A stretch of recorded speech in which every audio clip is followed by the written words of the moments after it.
السلام عليكم ورحمة الله.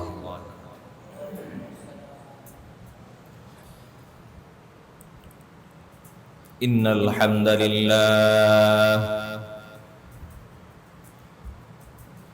الحمد لله نحمده ونستعينه ونستغفره ونؤمن به ونتوكل عليه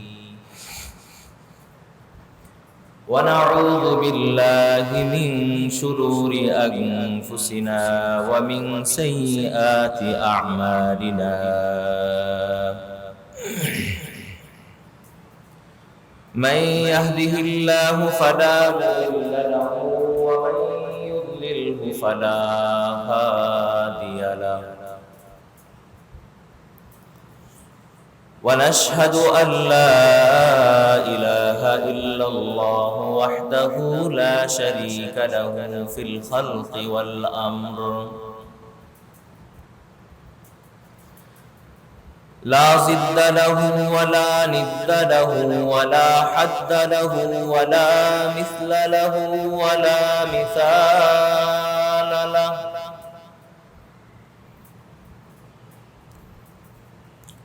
ولا مناقض له ولا معارض له ولا مداني له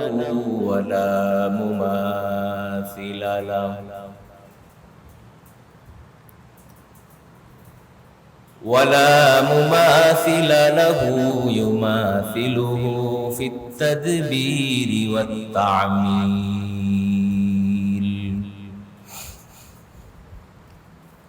لا خالق إلا الله ولا مالك إلا الله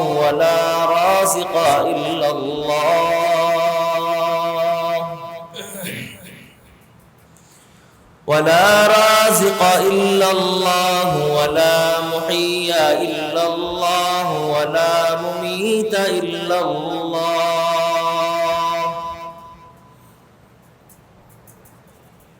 ثم نشهد أن سيدنا وسندنا وحبيبنا وحبيب ربنا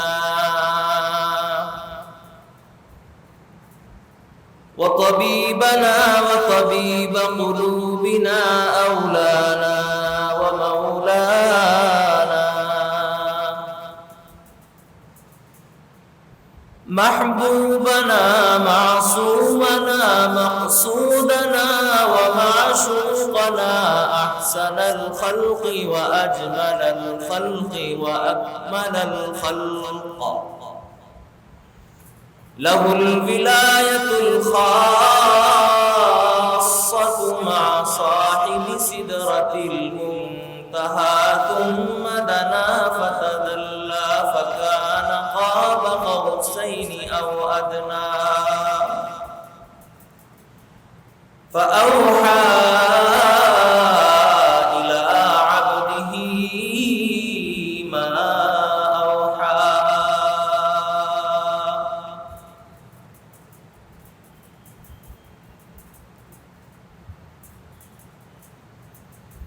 سيدنا ومولانا محمدا عبده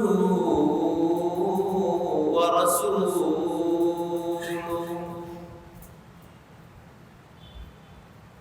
قد أكرمه الله سبحانه وتعالى بالرسالة وبالحق إلى كافة الناس بشيرا ونذيرا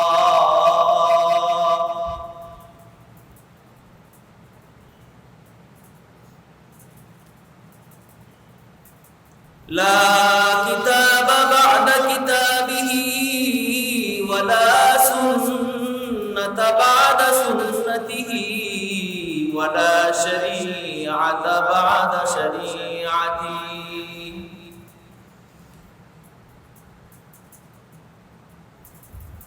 ولا نبي بعد نبيه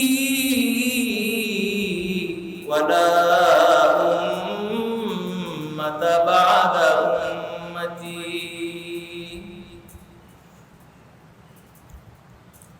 وعلى أصحابه الذين هم خلاصة العرب العرباء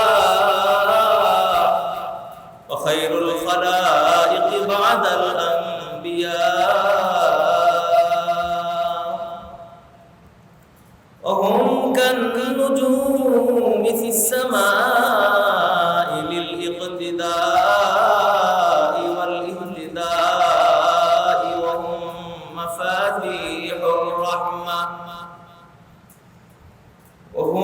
مفاتيح الرحمة ومصابيح الغرر.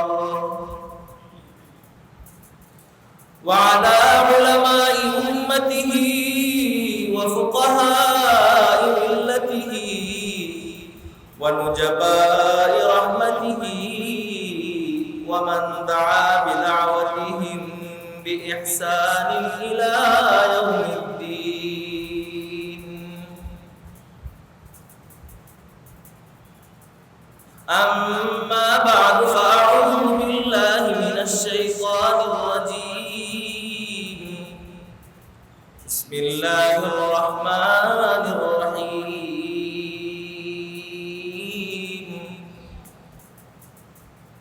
ولا تحسبن الله عما يعمل الظالمون ولا تحسبن الله غافلا عما يعمل الظالمون، إنما يؤخرهم ليوم تشخص فيه الأبصار.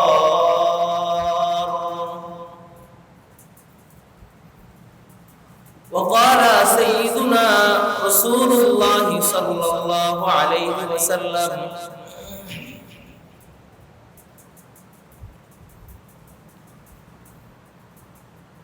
وأطاع الرجل زوجته وعق أمه وبر صديقه وجفى أباه وارتفعت الأصوات في المساجد، وكان زعيم القوم أرزلهم وأكرم الرجل مخافة شره.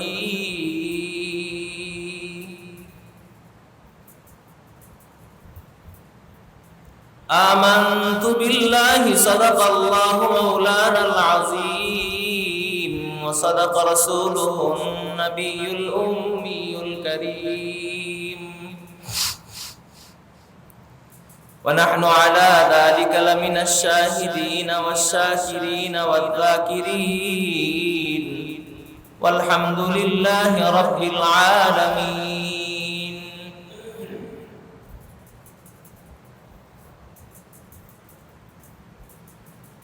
اللهم صل على روح محمد في الأرواح، وعلى قبر محمد في القبور، وعلى جسد محمد في الأجساد، وعلى تربة محمد في التراب. سبحانك لا علم لنا إلا ما علمتنا، إنك أنت العليم الحكيم.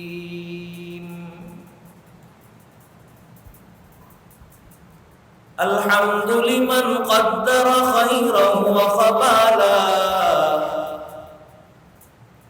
الحمد لمن قدر خيرا وخبالا، والشكر لمن صور حسنا وجمالا، والشكر لمن صور حسنا وجمالا. فرد صمد عن صفة الخلق بريء، فرد صمد عن صفة الخلق بريء، رب أزلي خلق الخلق كمالا، رب أزلي خلق الخلق كمالا. لا ضد ولا ند ولا لمولى لا ضد ولا ند ولا حد لمولى الآن كما كان ولم يلق زوالا لا قبل ولا بعد ولا وقت زمانا لا قبل ولا بعد ولا وقت زمانا لا مانع لا حاجب لله تعالى لا مانع لا حاجب لله تعالى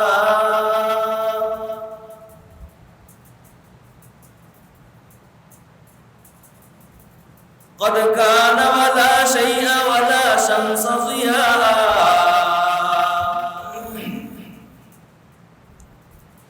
قد كان ولا شيء ولا شمس ضياء لا نار ولا نور على الكون تلالا لا نار ولا نور على الكون تلالا لا اسم ولا سمه وليلا ونهارا لا فوق ولا تحت يمينا وشمالا لا فوق ولا تحت يمينا وشمالا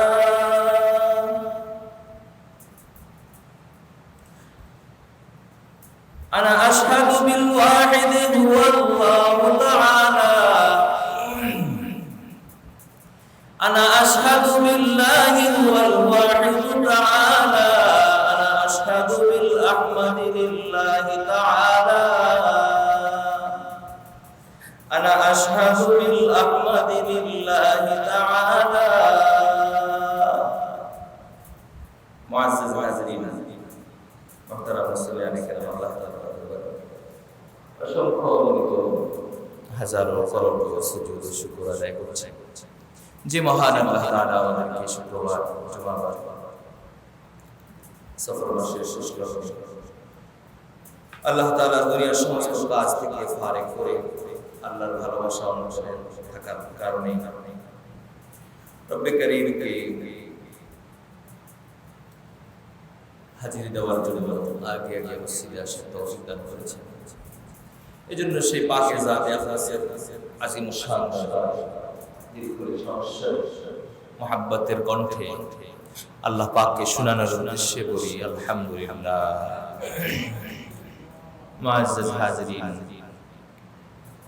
আপনাদের সামনে আমি গত সপ্তাহে একটা হাদিস পাঠ করেছিলাম। দীর্ঘ হাদিস, লম্বা হওয়ার কারণে সম্পূর্ণটা শেষ করা যায়নি, বিধায় আজকেও হাদিসের শেষ অংশ আলোচনা করার চেষ্টা করব। আপনাদের সামনে যে হাদিসটা আমি পড়লাম, এই হাদিসটা হলো রাসূল আরবি সাল্লাল্লাহু আলাইহি ওয়াসাল্লামের ভাঙ্গা দিলে ভারাক্রান্ত দিল অবস্থায় একটা হাদিস উম্মতকে শুনাইলেন। বিশেষভাবে শেষ জামানার উম্মতের জন্য এই হাদিসটা বেশি প্রযোজ্য। এই জন্য হাদিসটা আপনাদের সামনে পড়লাম। সূরা ইব্রাহিম 13 নম্বর পারা একটা সূরা আছে, সূরা ইব্রাহিম। এই সূরার মধ্যে একটা বিশেষ আয়াত আল্লাহ তাআলা তার বান্দাদেরকে খেতাব করে কঠিন ভাষায় কঠিন হুঁশিয়ারি দিয়েছিলেন। সেই হুমকি, আয়াতের যে হুমকিটা ছিল, যা আপনাদের সামনে কিছু আলোচনা করার চেষ্টা করব। গত সপ্তাহে হাদিসের যে আলোচনা করতেছিলাম, প্রায় 6 থেকে 7টা আলোচনা হয়ে গেছে। হাদিস শরীফের শুরু লগ্নে যে ছিল, আমার উম্মতের মধ্যে বিপদ তাসবিহের দানার মতো ওই সময় আসা শুরু করবে, যখন এই 15টা আলামত পাওয়া যাবে, হযরত মুহাদ্দিসিনে কেরাম লিখেছেন যে এই 15টা আলামতের মধ্যে অধিকাংশ আলামত সিংহভাগ আলামত, আর অনেক আলামতের কিছু আলামত আংশিক শুরু হয়ে গেছে।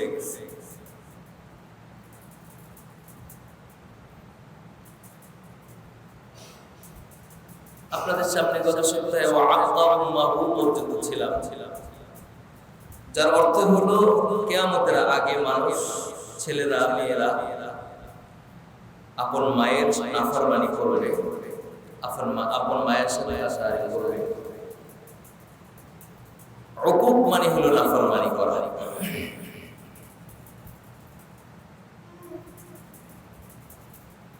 মায়ের নাফরমানি করবে আর ব্লাড, যার সাথে কোনো ব্লাড কালেকশন নাই তার সাথে খুব ভালো আচরণ করবে। দুটোটা নবীজি পাশাপাশি বলেছে। মায়ের সাথে নাফরমানি করবে আর যার সাথে পরিপূর্ণ ব্লাডের সম্পর্ক, মা, তার সাথে ভালো আচরণ করবে না, তার সাথে খারাপ আচরণ করবে। আর যার সাথে ব্লাডের কোনো সম্পর্ক নাই, রক্তের কোনো সম্পর্ক নাই, অপরিচিত মানুষ,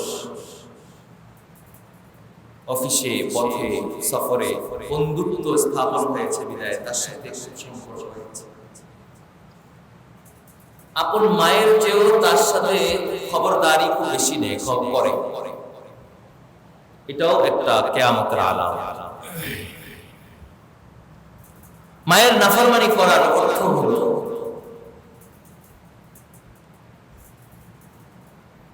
মায়ের সাথে বেয়াদবি করা। পিতা দুনিয়া থেকে চলে যাওয়ার পর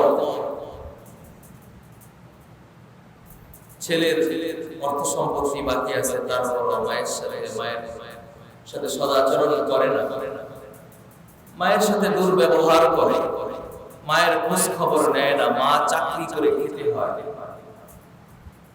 ছেলের অর্থ সম্পত্তি থাকার পরেও ছেলে জানে যে আমার মা গ্রামে, আমার মা কষ্ট করে জীবন যাপন করে। ছেলে মোটা অঙ্কের টাকা পায়, শহরে চাকরি করে, এরপরেও ছেলে মায়ের খবর নেয় না, এরপরেও ছেলে মায়ের জন্য টাকা পাঠায় না। এটাকে বলা হয় মায়ের সাথে এক রকমের নাফরমানি করা।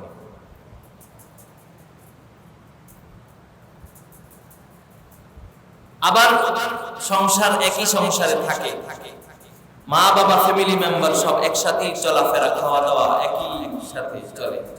এরপরেও কিছু ক্ষেত্রে মায়ের সাথে ছেলেরা, মেয়েরা, বিশেষভাবে ছেলেরাই মায়ের সাথে খারাপ আচরণ করে থাকে।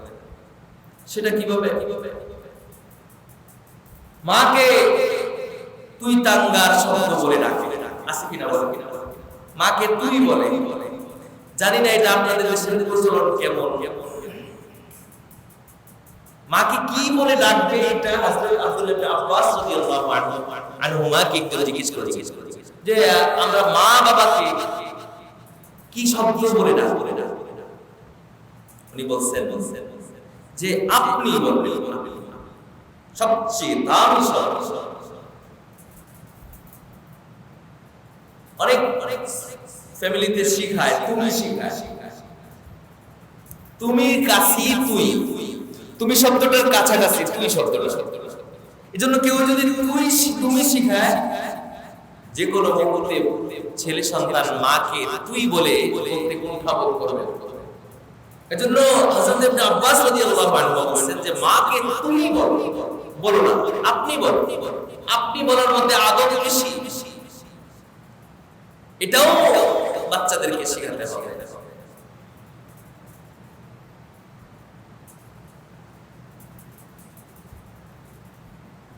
অনেক এলাকায় আছে যারা মাকে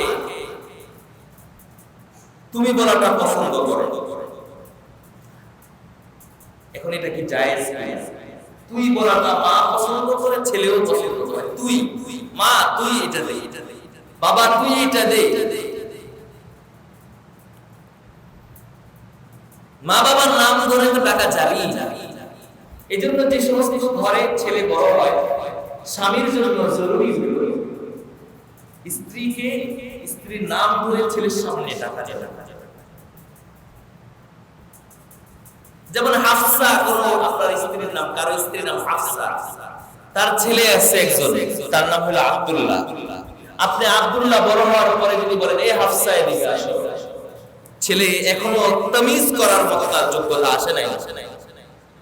ফুকাহায়ে কেরাম লিখছেন এই বাচ্চার সামনে এটা বলা ঠিক না। বাচ্চার সামনে বলতে হবে ইয়া উম্মা হাফসা, হে হাফসার মা এদিকে আসো। ইয়া বিনত ফাতিমা, ইয়া উম্মা ফাতিমা, হে ফাতিমার মেয়ে এদিকে আসো।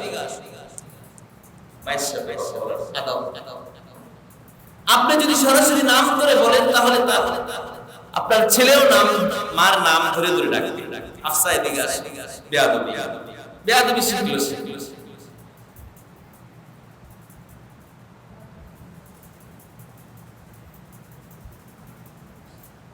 তবে আমাদের প্রসিদ্ধ একটা কিতাব আছে, তার নাম হলো উসুলুশ শাসি।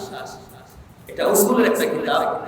এই কিতাবের মধ্যে লেখছে যে কোন সন্তান যদি কোন এলাকায় যদি এটা প্রচলন থাকে, মাকে তুমি বলা, ওই পুরো এলাকার মধ্যে এটা প্রচলন আছে, মাকে তুমি বলা, এবং এলাকার মানুষ এটাকে আদবের লাফরমাই করে না, প্রচলন আছে, রব আছে, ওই এলাকার জন্য এটা জায়েজ, ওই এলাকার জন্য মাকে তুমি বলতে হবে। তবে আব্দুল্লাহ ইবনে আব্বাসের তাফসীরটা আমি আপনাদেরকে শুনিয়ে দিলাম। ছেলেদেরকে শিখিতে হবে আপনি কি কি বলে ডাকবে, মা বাবাকে খেতাব করবে। এখন তো যেই শব্দ শেখায় লিপস্টিক নষ্ট হয়ে যাবে, এজন্য ড্যাডি বলে, ড্যাডি বলে, কিন্তু দেখবেন ঠোঁট উপরেরটার সাথে নিচেরটা লাগে না। আজি নূর নাই কোনো ইশারা। আব্দুল্লাহ ইবনে আব্বাস রাদিয়াল্লাহু আনহু মাকে জিজ্ঞেস করেছেন, হুজুর মা বাবাকে সবচেয়ে সুন্দর ভাষায় কিভাবে ডাকা যায়? রাইসুল মুফাসসিরিন আব্দুল্লাহ ইবনে আব্বাস রাদিয়াল্লাহু আনহু বলেছেন, আব্বা আম্মা বলো, অথবা আব্বু আম্মু বলো, অথবা মা বাবা বলো। এর চেয়ে দামি আর কোনো শব্দ হয় না। কারণ অনেক জায়গায় আম্মু শিখায়, সমস্যা নাই, এটা আরবি শব্দ। আম্মু, আম্মু শব্দের অর্থ কি? এটা আরবি ভাষায় ডিকশনারি, আরবি লুগাত হিসেবে, জিন্স হিসেবে আম্মু শব্দের অর্থ হলো আলিফ মিম মিম, উম্মুল। উম্মুল মানে হলো ইচ্ছা করা। কারণ সন্তান যেখানেই থাকে আইসা ঘরে মাকে খোঁজে, কি বলে ঠিক কিনা? আমার মা কোথায়? ছোট বাচ্চা ঘুমের থেকে উঠাই মাকে খোঁজে। আপনি বাবা, আপনাকেও খোঁজে না, আপনি পাশে আছেন, আপনাকেও তালাশ করে না, মাকে খোঁজে। কি বলেন ঠিক না? মা, উম্মু, এখানে একটা কথা লিখছে ফুকাহায়ে কেরাম, সেটা হচ্ছে উম্মুনের মধ্যে একই জিনসের দুইটা হরফ, একই মাদ্দার, একই ধাতুর দুইটা হরফ এক জায়গায় হইছে উম্মুন। কেন? এটা আরবিতে যারা আলেম ওলামা তারা ছাড়া আপনাদেরকে আমার বুঝাতে এক বছর লাগছে। এক শব্দে বলি, মা শব্দ, উম্মুন শব্দের মধ্যে মিম ডবল মিম, দেখেন আপনি উম্মুন, আলিফ মিম মিম, এক মিমের আরেক মিমের মধ্যে ঢুকে আম্মু বারিস উম্মুন। কেন? মুফাসসিরিনে কেরাম লিখছেন মায়ের ডবল কষ্ট। দুই জায়গার মধ্যে মা একা শরীক নাই, বাবার সাথে মায়ের কোনো শিরকত নাই। আল্লাহ তাআলা এই আরবি এই নামটার মধ্যে মার আলাদা একটা যোগ্যতা, আর সেটা হলো মা হলো এমন দুই কাজের মধ্যে শরীক, যে দুই কাজের মধ্যে বাবার বিন্দু মাত্র শিরকত নাই। কি বলেন ঠিক কিনা? একটা হলো ওয়া হামলুহু, 10 মাস থেকে 1 বছর পর্যন্ত মা পেটে ধারণ করলো, এটার সাথে বাবার বিন্দু মাত্র কোনো সম্পর্ক আছে? বলেন আছে? এক মুহূর্তের জন্য বাবা কষ্ট পায় না, মার ঘুম হয় না, মায়ের ঘুম দিতে পারতেছে না, কিন্তু বাবা ঘুমাচ্ছে। তাহলে এই কষ্টের মধ্যে বাবার কোনো শিরক নেই। ডবল, এটাকে আরবিতে বলছে মুযাআফ, ডবল ডবল কষ্ট।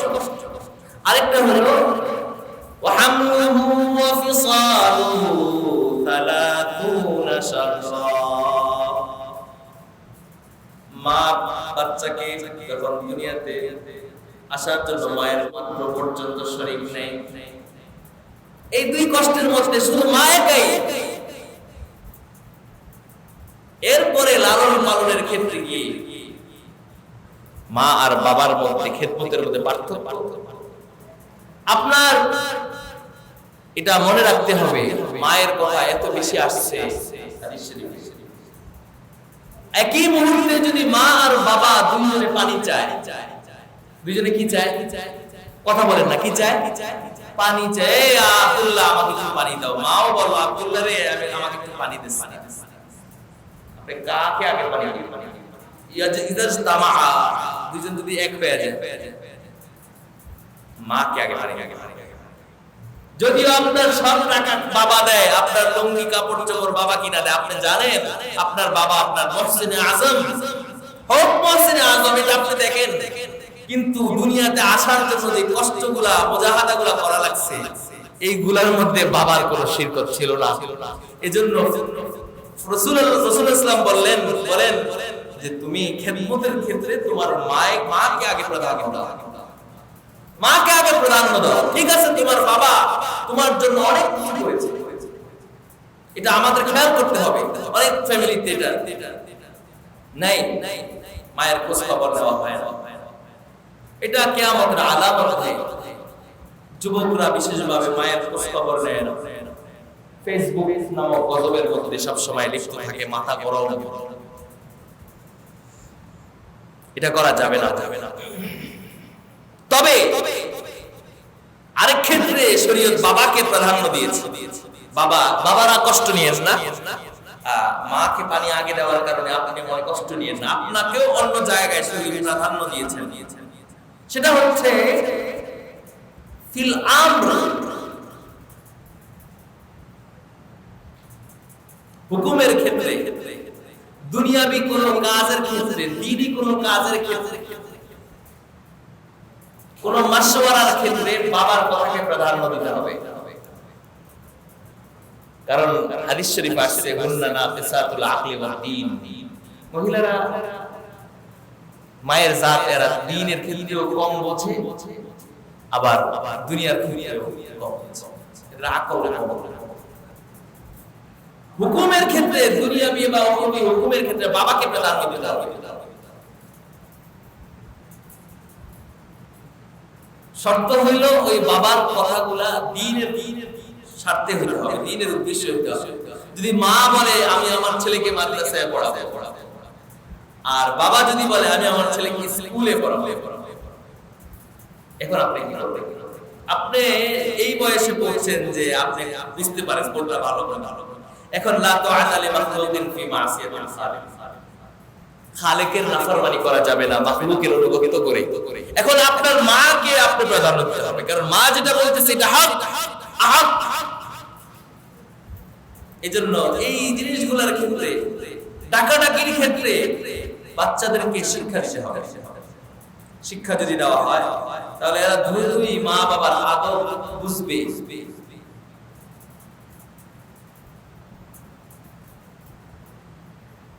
অনেক ছেলেরা আছে বাবাকে সালাম দেয়, বন্ধুকে সালাম দেয়। এই যে ওয়াবাররা সাদিকা, বন্ধুকে দেখলেই সালাম করে, ফোনে সালাম দেয়, বাবার সাথে যতবার কথা বলে একবারও সালাম দেয় না। এটা ওই ছেলের দোষ না, আসলে এটা বাবার দোষ। কারণ হচ্ছে আমাদের এক হুজুর ছিল বসুন্ধরা মাদ্রাসায়, মুফতি মাইন সাহেব আমাদের এখনো জীবিত আছে। বয়স কত? 45 থেকে 50। হুজুরের আখলাক কি? মাদ্রাসায় তো হুজুরের মতো সব ছাত্র, বসুন্ধরা মাদ্রাসায় প্রায় 2500 ছাত্র। তো হুজুর একটু দেখতে শুনতে একটু ছাত্রের মতোই লাগে। তো হুজুর যত নতুন ছাত্র আসবে প্রতি বছর শুরুতে সবার আগে হুজুর সালাম দিবে, আসসালামু আলাইকুম, আসসালামু আলাইকুম। ছাত্রদেরকে আগে হুজুর সালাম দেয়। তো পোলাপান বলে যে এই ছাত্ররা কোন ক্লাসে আসলে উনি হলো পুরা মাদ্রাসার দারুল ইকামা, কিন্তু হুজুরকে তো চিনে না পোলাপান, না উনি তো মাদ্রাসার বড় দায়িত্বে আছে, হুজুর আমাদের উস্তাদ আবু বকর শরীফ পড়ায়, কিন্তু ছাত্রদেরকে আগে সালাম দেওয়ার কারণে হুজুরের মতো সালাম আর প্রিন্সিপাল হুজুরও পায়। এটা হুজুর শিখাইছে? আমাদের বাচ্চারা বন্ধুদেরকে সালাম দেয়, বন্ধুদেরকে দেখলে হাসি মুখে কথা বলে, কিন্তু আমাকে সালাম দেয় না কেন? আমার সাথে ওইদিকে তাকিয়ে কথা বলে কেন? আমি আমার ছেলেকে আগে সালাম দেব, এটা লজ্জার কিছু না। সালাম দেওয়া মানে বাবা যাও আল্লাহর রহমতের দোয়া করে দিলাম তোমার জন্য, সুবহানাল্লাহ। ছেলের জন্য দোয়া করেন না। ছেলে বলবে আজকে আমাকে সালাম দিল আমার বাবা, ফোনে আমাকে সালাম দেয়, আবার সব সময়ই দেয়, ছেলের শরম ভেঙে যাবে। এটা আমাদেরকে শিক্ষা দিতে হবে। ওয়াজাফা বাপের থেকে অনেক দূরে থাকে, বাপের খোঁজ খবর নেয় না, বাপের সাথে সম্পর্ক নাই। বাপে অনেক কষ্ট করে গরু বিক্রি করে হাটাদারি মাদ্রাসা পর্যন্ত পড়াইছে। আমাদের বলায় হাটাদারি মাদ্রাসায় পড়ানোর খুব একটা রেওয়াজ আছে। আমার আব্বার কাছে এসে এক লোক আনতেছে, হুজুর একটা দুঃখের কথা আপনাকে বলি। কি দুঃখের কথা? ছেলেটাকে অনেক কষ্ট করে আবিষ্কার পর্যন্ত পড়াইলাম। আবিষ্কার মানে টাইটেলের আগের বছর। এবছর ছেলে হাটাজারি মাদ্রাসায় যাবে, তো আমার কাছে কোনো টাকা নাই। ছেলে আমার কাছ থেকে দাবি করছে 50,000। কত হাজার? আমার কাছে ক্যাশ কোনো টাকা নাই। দুইটা হালের গরু ছিল, এই হালের দুইটা গরু বিক্রি করে দিচ্ছে। সুবহানাল্লাহ। বাবা কত কষ্ট করে একটা ছেলেকে মানুষ করে, কত কষ্ট করে একটা ছেলেকে অনার্স মাস্টার্স ডিগ্রি পাস করায়, কত টাকা বাবার যায় সেটা বাবা বোঝে, বৌমাও বোঝে না, জামাইও বোঝে না। বৌমার আদর বেশি হয়ে গেছে তার জামাইয়ের জন্য। বৌমা বৌমা ছেলেটাকে মানুষ করে তোমাকে কে হাদিয়া দিল? ছেলেটাকে মুফতি বানায়া তোমার কাছে কে হাদিয়া দিল? আজকে এরা চিন্তাই করে আমার আমার তোমার। এর লক্ষ লক্ষ টাকা, হালের গরু বেচা টাকা, এরপরে বাবাকে মাসে বছরে 500 টাকা হাদিয়া দেওয়ার মতো গুঞ্জাইশ হয় না। বাবার জন্য 2 কেজি ফল নিয়ে দেখা করার সুযোগ হয় না। আমাদের কৃষ্টি কালচার সমাজ এমন হয়ে গেছে, কিন্তু বন্ধু বান্ধবের সাথে বসলে 5,000 টাকা নষ্ট হয়ে যায়। এমনও গল্প শুনছি, কয় হুজুর গত সপ্তাহে এক হোটেলে বসছি, 9,000 টাকা বিল হয়েছে 9 জন মানুষ। তোমার বাবা তোমার ভাই ছিল না এর মধ্যে? না, বাবাও ছিল না, ভাইও ছিল না। তাহলে কিয়ামতের আর কতদিন বাকি আছে? আপনারা এলান করে দেন। আল্লাহ হেফাজত করেন। ওয়াবাররা সাদিকাহু ওয়া জাফা আবাহু, বাপকে দূরে রাখবে, বাবার সাথে বেয়াদবি করবে, অন্যদিকে তাকায় কথা বলবে। হাদিস শরীফে আসছে, তোমার বাবা মা যদি কাফের আর কাফেরা হয়, তারপর তাদের অনুসরণ অনুকরণ করো, দ্বীনের ক্ষেত্রে না, তাদের খেদমতের ক্ষেত্রে সব সময় তাদের অনুকরণ অনুসরণ করতে হবে। এই আখলাকগুলা কখন আসবে আমাদের মাঝে? যখন ছেলেকে ছোটবেলা থেকে আমি দ্বীন শিক্ষা দিব, ছেলেকে ছোটবেলা থেকে আমি আদাব শিক্ষা দিব, ছোটবেলা থেকে ছেলেকে আমি কোরআন শিক্ষা দিব, ছোটবেলা থেকে ছেলেকে মসজিদে যাওয়ার, মসজিদমুখী করার একটা সিস্টেম শিক্ষা দিব, ওই ছেলে আপনার সাথে সদাচরণ করবে। যে সমস্ত ছেলেরা মায়ের সাথে খারাপ ব্যবহার করেন, যুবক ভাইয়েরা যারা মায়ের সাথে খারাপ ব্যবহার করেন, পায়ে হাতে ধরে বলেন, এটা কত দামি সম্পদ আপনি বুঝবেন না। আপনি বুঝবেন না, আপনি বিয়ে করার পরে আপনার একটা বাচ্চা হোক, তারপরে বুঝবেন। বহুত দামি কিমতি সম্পদ। ঈমান আমল নষ্ট হয়ে যায় বাবা মার সাথে বেয়াদবি করলে। এজন্য আমার এক নানি আছে, নানি বলতেন যে আমি আমার ছেলেদের উপর কখনো কষ্ট নেই না, কষ্ট পাইলেও মাফ করে দিই সাথে সাথে, যদি ঝামেলা হয়ে যায়। এজন্য প্রত্যেক বাবা মাকে এটা খেয়াল করা উচিত। কষ্ট পাইলে সাথে সাথে বাবা মা বলে আহা আমি কষ্ট পাইলাম, এই আহ শব্দটাই আসমান পর্যন্ত পৌঁছে যাবে। এজন্য বাবা মার সতর্ক যে হায় হায় আমার এই আহ শব্দের কারণে কষ্ট পাইলো না। এটা আপনারা কি দুই একদিনের ফায়দার জন্য ছেলেকে জাহান্নামে জানাবেন। হযরত আলকামার ঘটনা আপনাদেরকে আমি শুনিয়েছি। আলকামা রাদিয়াল্লাহু আনহু শেষ মুহূর্তে কালিমা নসিব হচ্ছিল না, কিন্তু মা অসন্তুষ্ট থাকার কারণে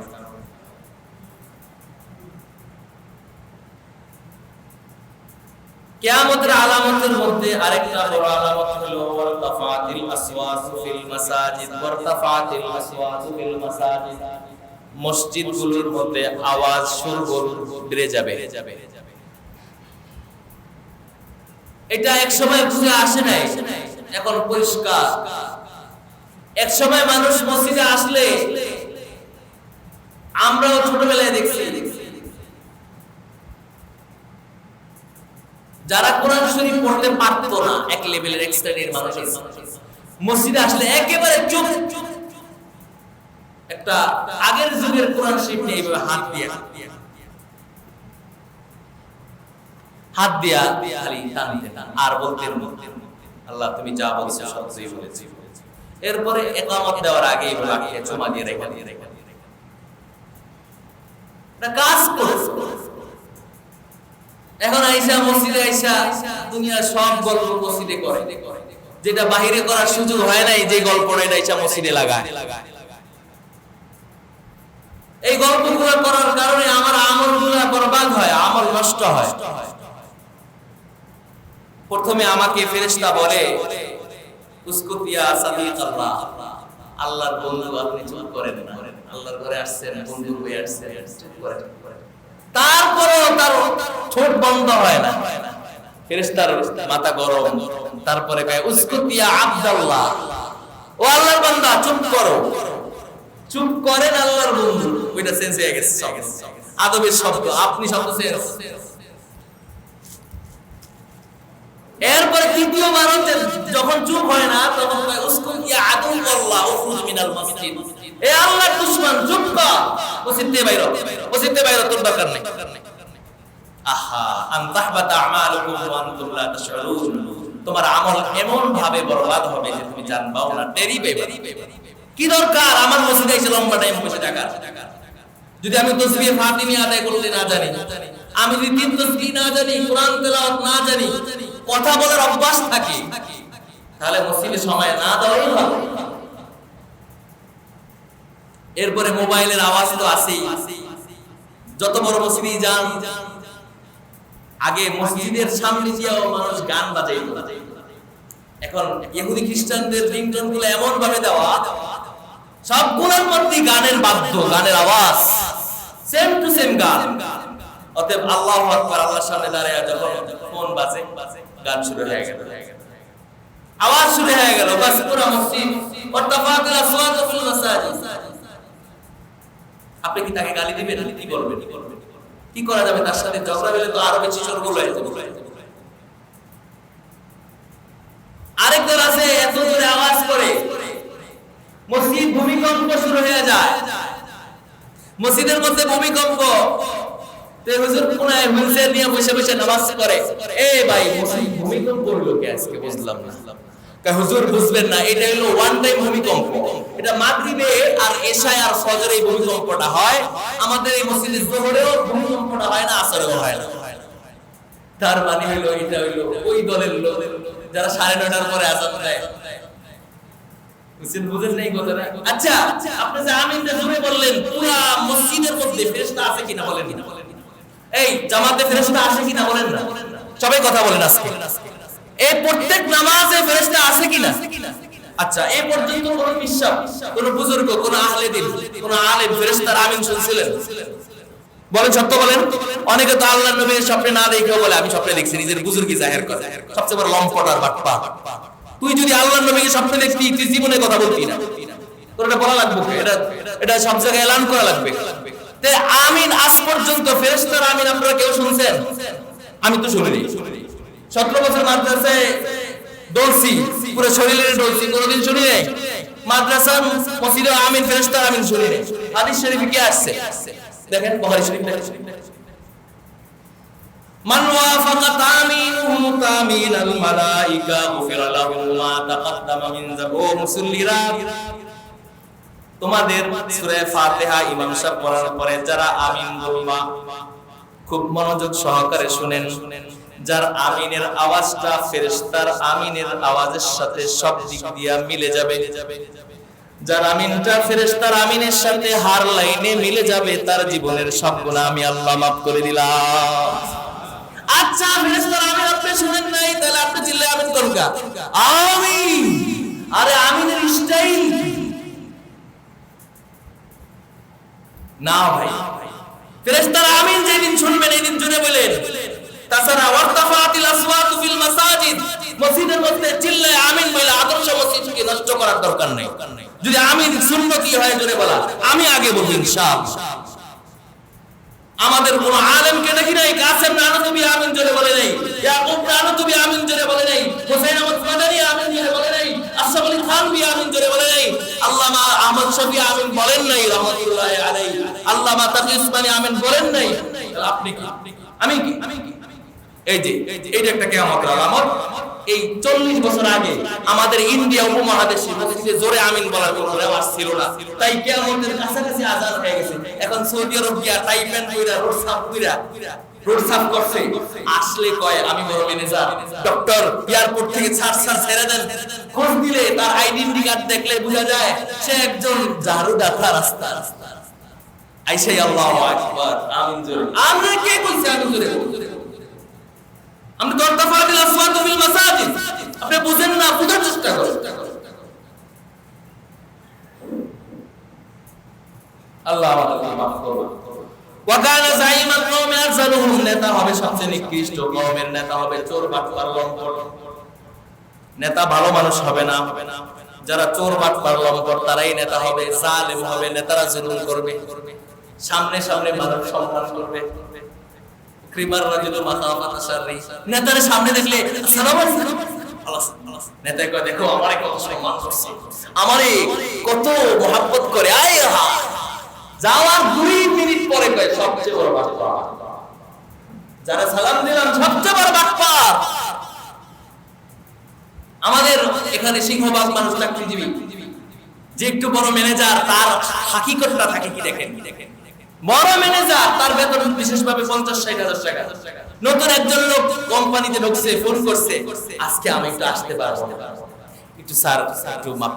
এইটা বলার সাথে সাথে তেলে বেগুনে গরম। আপনার নিজের লোকদের সাথে আপনি আখলাক কোত্থেকে শিখছেন?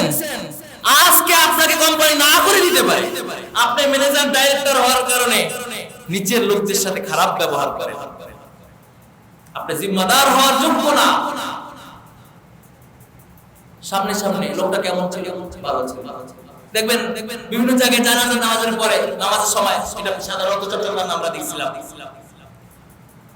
এই ভাই সব আজকে এই যে লোকটা আসছে আমাদের সামনে দুনিয়া থেকে চলে গেলেন, এই লোকটা কেমন ছিল? তো বলছে ভালো ছিল। এই সবাই বলেন কেমন ছিলেন? ভালো ছিল। এই এখন যদি ভালো না বলে, যারা আছে নেতা খেতা ভালো ছিল বলার পরে এই সবচেয়ে বড় চোর বাটপা, মরছে ভালোই হয়েছে, এখনো 10 লাখ টাকা সুদের টাকা পাইল, সুদের টাকা এমন জন্মের সুদ খাওয়া খাইছে, চক্রবর্তী সুদ, এখনো 10 লাখ টাকা ঋণ নিয়ে কবরে গেছে, সুদের টাকার ঋণ। আল্লাহকে সুদের টাকা দিয়ে আসছি, তোরে যে মানুষ ভালো পেল মাখাফাতা শাররি, তোর ভয় থেকে বাঁচার জন্য ভালো বলছে, তোর আসলে তোর পিছনে ভালো বলে নাই, পিছনে তোকে বলছে লম্পট আর বাটপার চোর জালেম। কিছু নেতারে দেখবেন এতিমের মাল জুলুম করে খায়, এতিমের সম্পত্তি ভক্ষণ করে, এতিমের সাথে একটু সুযোগ পাইলে এইটাকে এদিক সেদিক করে। খবরদার, খুযুহু ফাগুল্লুহু সুম্মা যাঈহু সাঈহু, গর্দান এমন ভাবে ধরবে ফেরেশতারা হাসরের ময়দানে বসিয়া।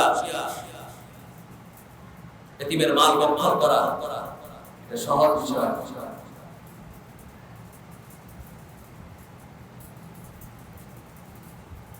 মানুষকে সম্মান করে তার ভয়, তার শারারতের ভয়। আর একটা লোক বাস্তবিক খারাপ। এই লোকটার পিছনে আপনি কথা বললেন যে এই লোকটা আসলেই খারাপ, এটা কি গীবত হবে? এখন যারা মাসলা জানে না হেরাতের উপরে গীবত হবে। কারণ হযরত মাওলানা, মিস্টার মাওলানা, হঠাৎ মাওলানা, কয়েক প্রকারের মাওলানা আছে না, যারা মিস্টার মাওলানা, হঠাৎ মাওলানা, এরা তো বুঝে না সব গীবত। 7 কারণে গীবত যায়, 7 কারণ। এর মধ্যে 7টার একটা হলো মানুষকে তার খারাপি থেকে বাঁচার জন্য, মানুষ তার শারারত থেকে, তার খারাপি থেকে বাঁচার জন্য তার পিছনে মানুষকে সতর্ক করে দেওয়া। এটা করলে গীবত হবে না। আর রাফু ওয়া তাকবীর ফিল জারহ ওয়া তা'দীল লিশেখ আব্দুল হাই আল্লাহ নবীর কিতাব দেখেন, মুকদ্দমায়ে লোকবির মধ্যে আছে। গীবত হবে না। আল্লাহ রাসূলের সামনে একদিন ঘটনা আসছে, এইভাবে এক লোক আইসা দরজা নক করছে। দরজা নক করার কারণে মানে ঘরে ঢুকতে চায়। আম্মা জান আয়েশার সাথে আল্লাহর নবী খুশ গল্প করতেছিল। আল্লাহ রাসূল বলতেছে, আয়েশা বিসা খুলা শিরা, এটা বইলে তারপর দরজাটা খুলছে। এটা কিন্তু ওই লোক শুনে নাই। এটার অর্থ হলো এই আয়েশা এই লোকটা সবচেয়ে নিকৃষ্ট, এটা বইলে তারপরে দরজাটা খুলছে। আচ্ছা, এই লোকটা যেহেতু শুনে নাই, আমার মতো কম করবার লোক শুনলে তো আয় আল্লাহর নবীও গীবত করছে, আমাকে নবীও গীবত করে, বিসা বলছে, নেয়ামতও বলে নাই, কপাল পোড়া আমার তো এলেম নাই, নবী কেন বলছে এটা আমার বুঝতে হবে। আম্মা জান আয়েশা নিজে, ইয়া রাসূলুল্লাহ আলান্তা লাহুল কালাম সুম্মা কুনতা মা কুনতা, আপনি তার সাথে খুব নরম কথা বললেন, ভালোবাসা প্রেম দেখাইলেন, কিন্তু তার অগোচরে তাকে নিকৃষ্ট বললেন, ব্যাপারটা তো বুঝলাম। আম্মা জান আয়েশা প্রশ্ন করছে, হাদিস শরীফে আছে, তিরমিজির riwayat, এই কিতাবের riwayat। আম্মা জান আয়েশা প্রশ্ন করছে, কেন করলেন? সামনে আসছে খুব ভালো ভালো কথা, যাওয়ার পরে পিছনে লাগাই দিলেন, পিছনে বললেন।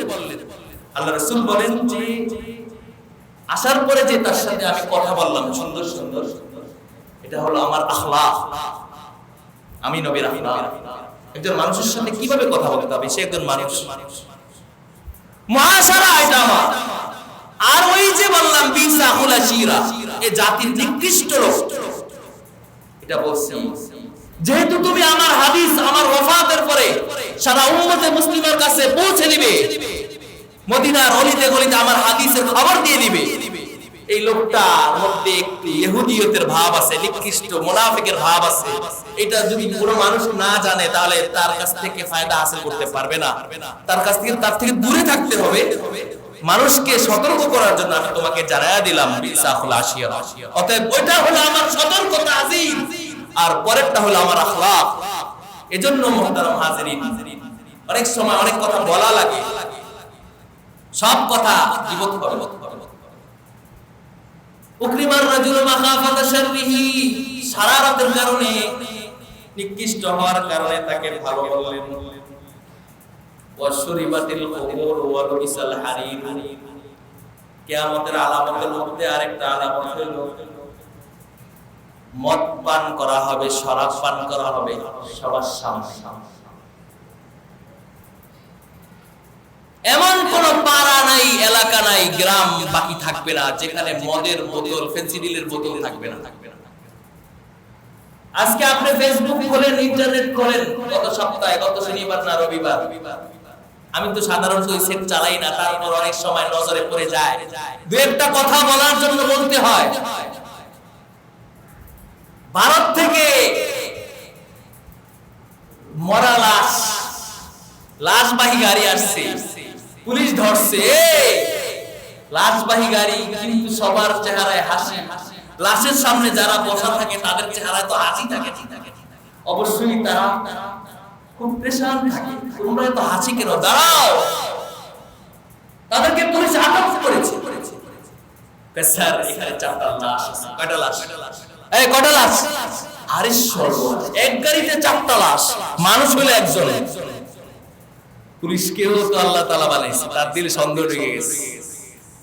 লাশ লাশের গাড়ি খোলার পরে দেখে বড় বড় মোটা মোটা চারটা লাশের মতোই বাঁধা, একটা একটু খুইলা দেখে ভিতরে এমন বড় বড় ফেন্সিডিলের বোতল। নাউজুবিল্লাহ বলেন। কত ঈমান নিচে চলে গেছে, কত ভয় কম হয়ে গেছে আমাদের। লাশের বোতলের মধ্যে, লাশের সুরতে মদ নিয়ে আসে, মদ পাচার করে লাশ। হে মরবো না, হে লাশ হবে না। কত করে আনছো? ইন্ডিয়া থেকে 400 টাকা করে আনছি, বেচবা কত? এটা স্যার গায়ক বেশি তো, এক রাতেই সব শেষ হয়ে যাবে। 800 টাকা করে, 800 টাকা করে দিলি হয়ে যাবে। কারণ কিছু লোক আছে না মদ পিসা দুধ খায়, আর কিছু লোক আছে না দুধ পিসা মদ খায়। কাশটা সব জায়গায় আছে অভ্যাস। মদ বেড়ে যাবে, মদ বেড়ে যাবে, এত মদ হবে মানুষের মধ্যে ভয় কমে যাবে।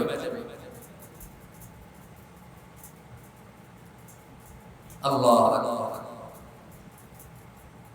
অলবিসাল হারির, রেশমি কাপড়, পাতলা পাতলা কাপড় পরবে। এত পাতলা কাপড় পরবে, পুরুষরা মোটা কাপড় পরবে, মেয়েরা পাতলা কাপড় পরবে। দোকানে গিয়ে বলে মেয়েরা, যেহেতু এখনো বিয়ে হয় নাই, বাবা পাশে দাঁড়ানো, মা তোমার কোন কাপড়টা পছন্দ হয়? ওই যে ওইটা খুইলা এটা দেখছে যে এত পাতলা, এটা আপনার পরা না পরা সমান, এটাই আমার করবে। বাবা তাকে বানায় দিচ্ছে, বাবার সামনে ঘরে এই কাপড় পরে চলতেছে। আরে বাবার সামনে তোমাকে ঢেকে ঢেকে চলতে হবে। সময় নেই, অনেক কথা বলার দরকার ছিল। ওয়াতুহিজাল কায়নাত ওয়াল মাআজিফ, গায়িকা বেড়ে যাবে, গায়িকাদের ভালোবাসা প্রত্যেকের মুখে মুখে, গায়িকাদের কথা প্রত্যেকের মুখে মুখে থাকবে। এমন গায়িকাদের ভালোবাসা হচ্ছে আমাদের। আজকে তো আফসোস করে বলতে হয়, বাংলাদেশের কিছু বক্তা আছে, আমি বক্তাও না তক্তাও না, আমি দিনের কথা বলি ইনশাআল্লাহ। এরা খালি সকাল থেকে সন্ধ্যা পর্যন্ত গান মুখস্থ করে, বয়ানের মধ্যে 160টা গান পাওয়া যায়। আল্লাহর নবী থেকে রওয়ায়াত দেখান, এত নকলে কুফর কেন আমাকে করা লাগবে? আর ফতোয়া দেয় নকলে কুফর কুফর না, কুফর নকল করা কুফরই না। তুমি এত গান বলো, আজকের যুবক এত গান করে। মাআজিফ, এরা চায়ের দোকানে বসে বাম হাতে চা খায় আর ডান হাতে সিগারেট খায়, আর চারজনে বসে খেলে, কি জানি খেলের নাম লুডু। ফেরেশতারা লুডু খেলার শিখায়, লজ্জা বলতে নেই। আর একজন আলেমকে পর্যন্ত সম্মান করতে শিখে নাই, বেহায়া। এই দোকানদারও বেহায়া। এই তো লজ্জা লাগে না? ইমাম সাহেব গেল, একজন আলেম গেল, তো লজ্জা লাগে না? তুই লুডু খেললি, এই তো খেলার মহব্বত। বাম হাতে সিগারেট খায়, বাম হাতে চা খায়, হালাল জিনিস বাম হাতে খায়, আর ডান হাতে সিগারেট খায়, ওইটা খেলতেই আছে। এখান থেকে এর বাবা গেল না মা গেল, একজন বয়োজ্যেষ্ঠ মুরব্বি গেল, তার লজ্জা নাই। ঘরে আসছে বেহুদা, টাকা নেই, সারাদিন কোনো কাজ নেই, স্ত্রীর কথা শুনছে। এইগুলা কিয়ামতের সবচেয়ে বড় আলামত। আমাদের পাড়া ঠিক হয় নাই, আমাদের এলাকা ঠিক হয় না, আমরা আরেক এলাকা কেন দেখবো? কেন, কি দরকার ছিল? এই দোকানদার তুমি তাকে কেন জমায় দাও? তুমি তো দোকান দিচ্ছ খেলার জন্য না। এগুলা থেকে পরিহার করতে হবে আমাদের, আমাদের আখলাক ঠিক করতে হবে। এরপরে জেনা বেড়ে যাবে। জেনা, কি পরিমাণ জেনা বাড়ছে আজকে আপনি টিভির পর্দা খোলেন, প্রতিদিন কি পরিমাণ মহিলাদের আত্মনাদ। গত রবিবারে 4 তারিখ না 5 তারিখ 4টা সন্ত্রাস ছাত্রলীগের নোয়াখালী বেগমগঞ্জ থানার একটা মহিলাকে বিভস্ত করে এত নির্যাতন করেছিল, পুরো বাংলাদেশ কাঁপছে। ওই মহিলার আত্মচিৎকারে সারা বাংলাদেশ বিভস্ত। কিন্তু আমাদের প্রধানমন্ত্রী বিভস্ত কিনা জানি না, সেইটাকে কি মনে করতেছে জানি না। জুলুমের বিচার না করলে, ওমর ইবনে আব্দুল আজিজের কথা, ওই যুগের কথা আপনি স্মরণ করেন। এই জেনার কয়টা বিচার হয়েছে, এই জুলুমের কয়টা বিচার হয়েছে? এগুলা বিচার না হলে আপনি হাসরের ময়দানে গড়া খাবেন। হাসরের ময়দানে এত লোকের জবাবদাহি করতে করতে আপনাকে জাহান্নাম পর্যন্ত পৌঁছতে হবে। এজন্য এই মা বোনদের আত্মনাদ, এরা বিভস্ত হচ্ছে আর আমরা হাসতেছি। আমরা আমাদের মা বোন, আমাদের মা বোনদের আমাদের লজ্জা কেন লাগে না? পুরা বাংলাদেশের জেনার একটা কি শুরু হয়ে গেল সারা বাংলাদেশ। এটা আমাদের কোনো টেনশন নেই, আমরা খুশি, আমাদের ভালো লাগে, দেখতে মজা লাগে, এটা আরেকজনকে দেখাই, এটাকে লাইক দেই। ইস্তেগফার করি না একবার, আল্লাহর কাছে ক্ষমাও চাই না। যুবকরা ভাই তোমাদের পায়ে ধরে বলি, এগুলা বাদ দাও। এই সমস্ত খেলার মধ্যে কোনো ফায়দা নাই, এই সমস্ত মোবাইল দেখার মধ্যে কোনো ফায়দা নাই। গুনাহ ছাড়া নিজের ইজ্জত আবরু নষ্ট হয়ে যাবে। এজন্য কিয়ামতের আগ মুহূর্তে আল্লাহ তাআলা অনেক পরীক্ষার বস্তু পাঠাবে। আল্লাহ তাআলাকে তোমাদের আমল সম্পর্কে গাফিল মনে করো না।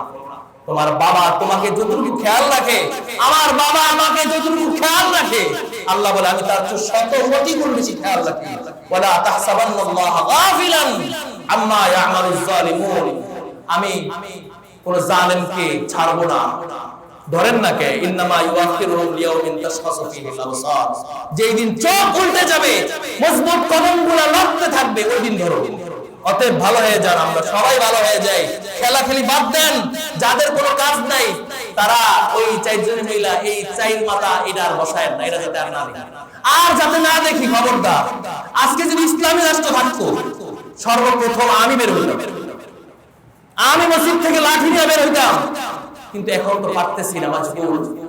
খবরদার, পায়ে ধরে যারা খেলেন এদের জন্য বদদোয়া করব, ডাইরেক্ট বদদোয়া। আপনি বোঝেন আপনার ছেলে বড়, আপনার মেয়ে বড়, আপনি কেন ফেলেন? আপনি কেন ফেলবেন? আপনার কাজ নেই, ঘরে ঘুমান। আর দোকানদার ভাইদেরকে খাস ভাবে বলি, আমার এই এলাকায় যত দোকানদার আছেন, আমার কথা আপনাদের মানতে হবে, ইসলামী আইনের কথা আপনাকে মানতে হবে। এই এলাকার নেতা মাতবারদেরকে আমি বলবো, রাত্রে দিনে যখন এই চাইর মাথা দেখবেন, কান পাশে দিয়ে লাগাই দিবেন। দোকানদার ভাইরা যদি দেখান, তাদের সাথে আমার কোনো সম্পর্ক নেই। আমার কাছে আসলে হুজুর করে আমার কাছে পানির বোতলের জন্য আসবেন, বলবো তোর দোকানের সামনে খেলাখেলি চলে, বন্ধ কর, পরে ফুলি। আমার কথা কিন্তু খুব করা, দ্বীনের ক্ষেত্রে কষ্ট লাগতে পারে, আজকে কয়েক মিনিট বেশি নিচ্ছি। এজন্য আপনাদেরকে আমি সবিনয় অনুরোধ জানাবো, আপনারা সবাই ইনশাআল্লাহ আল্লাহ তাআলা আপনাদেরকে সহজেই আল্লাহ তাআলা দ্বীনের কাজগুলা করার তৌফিক দান করেন। বদ্দীন থেকে আল্লাহ আমাদের সবাইকে হেফাজত করেন। আল্লাহ তাআলা আমাদের সব আমলগুলোকে নবী ওয়ালা তরিকা করার তৌফিক দান করেন। যা কথাগুলো বললাম, আল্লাহ তাআলা আমাদের সকলকে আমল করার তৌফিক দান করেন। ওয়া আখিরু দাওয়ানা আলহামদুলিল্লাহ।